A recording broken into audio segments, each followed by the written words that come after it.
Ada je orang kecam dealer emas. Harga naik suruh beli, harga turun pun suruh beli. Tapi dia lupa, gold ni simpanan jangka panjang. Bukan benda nak flip hari-hari. Dia kata beli masa murah je. Tapi, hello. Bila masa kita tahu murah tu bila sebenarnya? Tahun 2020 aku beli RM270. Ramai kata mahal. Tapi sekarang RM600 baru rasa, ya Allah, murahnya dulu. Tahun 2024 aku beli RM400. Orang bising mahal. Sekarang 600 pun, nanti 800. 400 tu kira murah je sebenarnya. Itulah. Sekarang nampak mahal. Tapi bila tengok balik tahun depan, kita sendiri cakap, kenapa aku tak beli masa tu?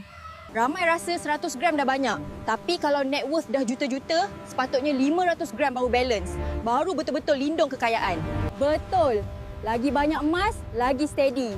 Tak payah stres pasal harga naik turun sangat. Fokus je, tambah gram.